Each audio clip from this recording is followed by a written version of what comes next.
Prime Minister. What a pleasure to see you. Thank you for having me. Thank you so much. I understand Pakistan has been working very hard to revive the economy, but still have challenges. Now, what do you think are the priorities for your cabinet? First of all, yes, the economic revival is on the agenda. The transformation of technology is under discussion. And these are the two major factors which is impacting all kind of economic activity around the globe, and particularly in our region.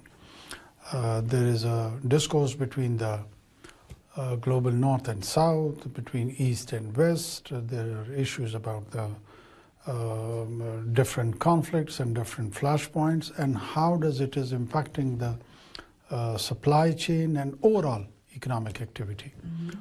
Pakistan do see itself in this environment, how to take the best advantage of the opportunities which are being offered, and what are the challenges which are being posed by such circumstances, and how to respond to those challenges. So we are in the middle ground of both ways.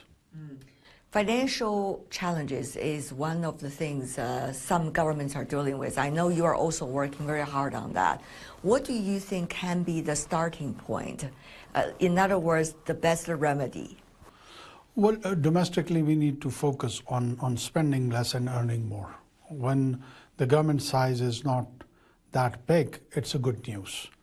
Smart government, efficient governments, a little government is always good for the business. And more revenue generation, good taxation system, structural reforms in that. This is one area in which I think so should be on the top of the domestic economic agenda of revivalism.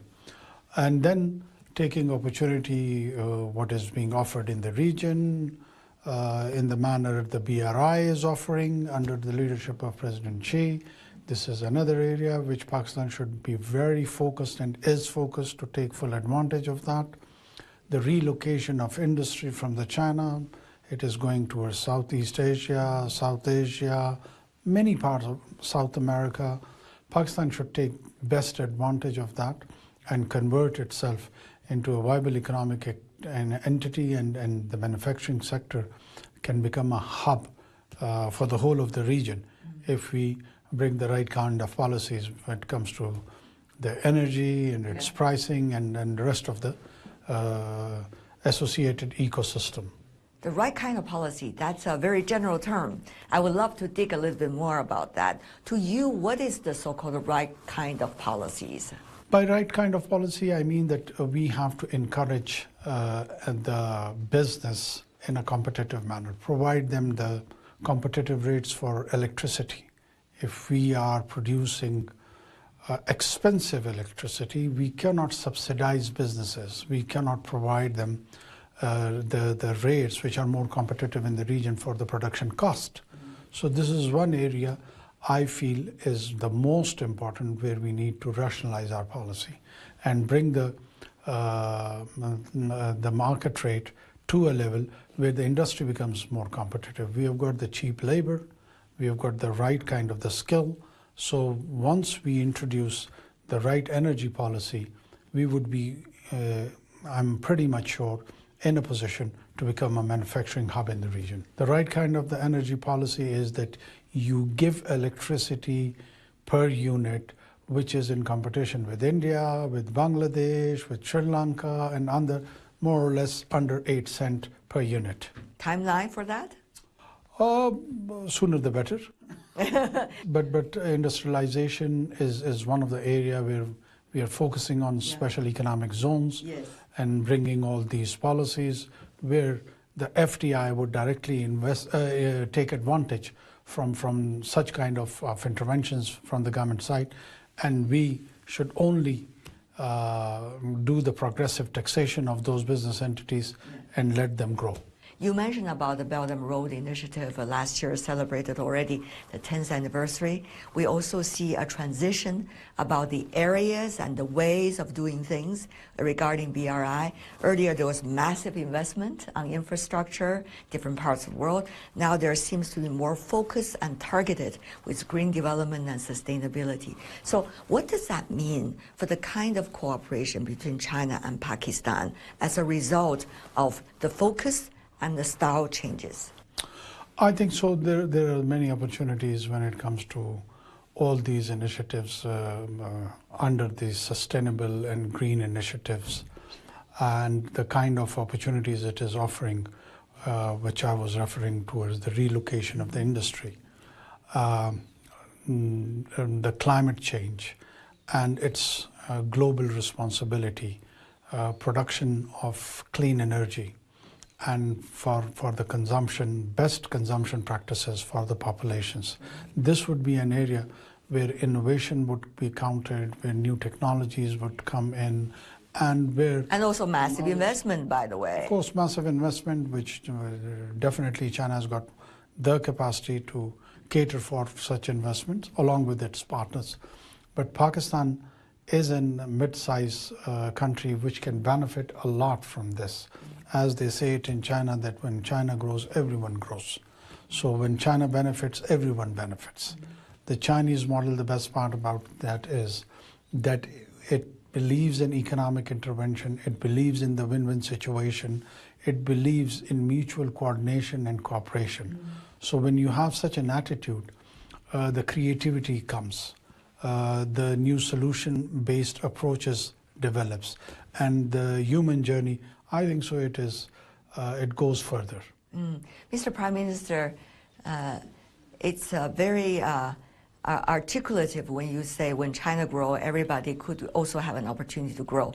But as you also have noticed, Mr. Prime Minister, as earlier articulated by the Chinese Premier during this speech then, that China also is now looking at the future growth. So you see, China is also trying to think about new ways, but not necessarily having all the answers. So there was earlier thoughts about the so-called China model. Now, many things are changing all at the same time. How do you see China is trying to still rediscovering as they go along what is the best practices? What does that mean for developing countries, emerging economies, Pakistan always, of course, included? To countries like us and the people who are residing outside the Chinese society, this approach where there are no answers but there are still questions is so encouraging that the engagement is the basic principle. The people are open to listen to different kinds of answers. They are exploring, they are searching, and that's how the entire universe can unfold its own mysteries and secrets.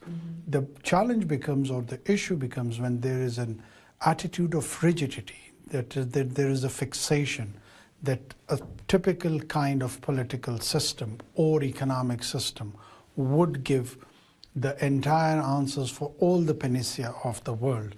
That becomes part of the problem. But if you are open to ideas, if you are open to discussions, and you are willing to give opportunity to different kind of solutions which are available in the market, that leads toward a healthy discourse, and that's where I think so the Chinese approach will be more viable and more constructive and more engaging. Mr. Prime Minister, one of the issues Pakistan, China, and many others are thinking is, what about this divide between the so-called North and the global South? And we see that it's ever widening as a result of the pandemic and other issues happening, especially recently with the development of artificial intelligence. Some believe it could be in the next industrial revolution. Well, that's a question mark, but still the concern is big. How are you articulating what we are experiencing right now? Well, the issue or the divide between the so-called North and South is that there is certain economic advantages to the individuals and nations, and there are certain disadvantages to the individuals and nations on the other side. So how do that gap can be well addressed? It is leading towards anxiety, one. It is encouraging probably disruption in many societies. And on the top, you have got these new technology, which either is enabling the social order, or it is encouraging the disruption or leading towards the anarchy. Starting from the digital space and then the electronic spaces to AI, this is a journey which has taken so swiftly that many leadership, be it in South or in the North, are it's very, very challenging for them to fathom the implications of all these changes which are happening. Would it lead to mass migration? Would it lead to further conflicts based either on identity or on the basis of have and have-nots? Can that kind of sense of deprivation lead to conflicts? So these are all challenges which needs to be addressed, and for a mutual coexistence between the so-called South and North, further needs dialogue, further needs discussion with an open mind and open heart, where a planet is available for everyone, be it west, south, north, east, where peacefully everyone can reside with a dignified sense of being. Of course, we're not living in the perfect world, as you know, Mr. Prime Minister. Geopolitics, geoeconomics, all these backdrops are all intertwining at this moment when we speak. So is that the kind of discussion, do you think, can take place at all? The discussions are already happening. The discussions are already happening in a very focused, limited intellectual groups, policymaker groups, political class, business leaders. But in my opinion, it should have an outreach which is enlarged. It should be at the en masse level, at public level, in public domain, and that discourse needs to be an informed discourse, where the quality information is pumped in, and that quality information can build around all the narratives which is required, so that people on both sides can make their choices with a moral compass. When it comes to politics these days, a lot of people are asking the question, whether are we just hearing narratives and rhetorics in politics? Are there really going to be actions towards the promises? What do you think, Mr. Prime Minister, for politicians and for future of politics, what is the best way to do that? How can we wake people up about implementations and actions? Yeah. First of all, in my opinion, that in the first phase, you need to create the right kind of narrative, the right kind of information, the quality information. If you don't do that, and if you rely on a skewed information, on a distorted information, misinformation, disinformation, or disinformation, and you build a narrative which is not based around reality. So even if that is a stated goal, the action towards that stated goal would always be an unattainable goal. So it is better first to phase it out, plan it properly, bring a narrative which is based on informed discourse and quality information. And once you do that, the implementation part, the action part, relatively becomes very easy. Now, we have so many examples about the challenges of doing that. I know China and Pakistan are working very closely, for example, as you said, Mr. Prime Minister, on Belt and Road Initiative. But at different times, there are always challenges coming up as to the implementation.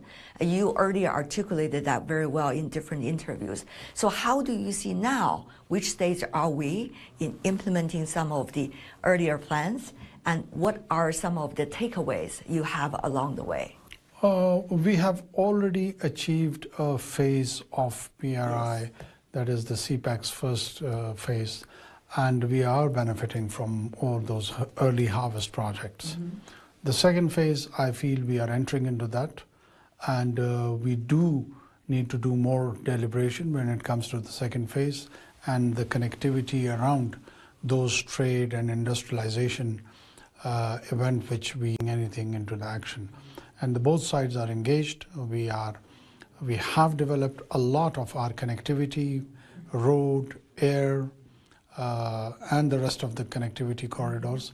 So we are benefiting from that whole ecosystem of doing trade with one another, and other regional players coming over there and having interconnected trade activity over there. There's a lot of debates about China's economy that is also taking place in the corridors and the hallways as we see business leaders from all over the world are talking about that. What do you think is the state of the Chinese economy as a close neighbor of China, as someone who interacts with China on a very frequent basis, and the logic behind it? Well, to me, the Chinese economy, I'm always sanguine about it. I'm always sanguine about it. The reason or the logic behind it, that there are 1.5 billion consumers and there are 1.5 billion producers. So they are importers in terms of economy, they're consuming. So the rest of the world would be linked to China. And they are producing and they would be exporting to the rest of the world. So how could you divorce 1.5 billion population from 8 billion? It has to remain connected. It has got one of the finest human resource. Their knowledge economy has reached to a certain level. They are innovative. They have got the right kind of finances, huge marketplace. The rest of the world is interested in China, and China is interested in the rest of the world. So it would keep growing. Mr. Prime Minister, this year is a tumultuous year, to say the least, 2024. You see a few dozens of elections going on in the world, half of the world population going through election. You also see economies that are in transition. So how do you see the prospect of 2024 for a country like Pakistan with all these unpredictabilities? Well, these political rituals of election are a constitutional requirement of different political systems, including Pakistan. We are heading towards that in our own country as well. So we do wish well for the people who exercise their choice and who elect their mandated governments and leadership, with the hope that they have the economic revival plan on their preference list, and it would be on the top agenda in Pakistan and in and around the world. Mr. Prime Minister, as always, what a pleasure seeing you, and thank you so much for taking your time and sharing